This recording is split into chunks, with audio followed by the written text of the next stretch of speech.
يعني زيزو جه ولحق كمان يعمل اعلان. طب تعالوا نشوف الاعلان ده بيقول ايه. عنده 25 سنة.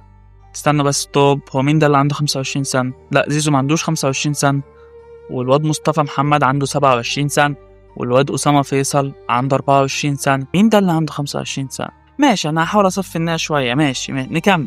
بنعتبره لعيب. بقول لك ايه، شفت سيفن دوجز؟ لا شو ايه سيفن دوجز ده احسن فيلم عربي اكشن في التاريخ عشان ده.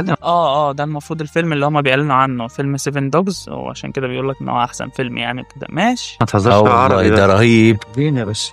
هيبدأوا بقى ان هما يتفرجوا على الفيلم يعني كده. ماشي، تعال شوف. انا لو كنت موجود انت عملت حاجه تانية خالص. لو كنت موجود هتعمل ايه يعني؟ عشان انا مش فاهم. هتعمل ايه يعني؟ هتعمل ايه؟ مش محتاج دي.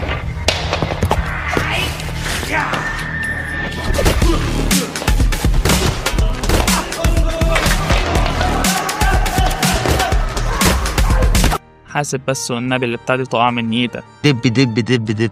بس عارف لو انا معلول كمان، معلول طلع ليه في الاكشن. الله الله الله، ده طلع مجرم. الله الله، لا سقف معلول يا جدعان، ده سقف. الواد امه لو موجود الله، وكمان امام عاشور، ده الحبايب كلهم هنا بقى. هيخش يزق ويشوط ويطير ويكشف للتاني ويمشي المشيه بتاعته كده وهو بيتدلع.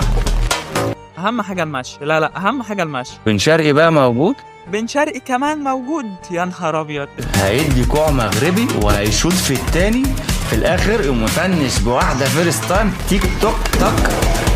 عايزين بقى يا بن شرقي واحده زي دي كده في انتر ميامي. عارف ناقصه مين؟ ناقصه مين يعني؟ ناقصه مين يا حبيبي؟ الله، الملك احمد السيد زيزو، ده ايه الحلويات دي؟ لا ده وكمان دخل عليهم بالحركه بتاعته. لا كان رقص الاولاني وعدى من التاني كده وهوب من فوق التالت. بص المقطع وكتف في الرابع والخامس في المقص على طول. المقص فعلا، ده ايه ده؟ اخش اكمل. انت لسه فيك حلو.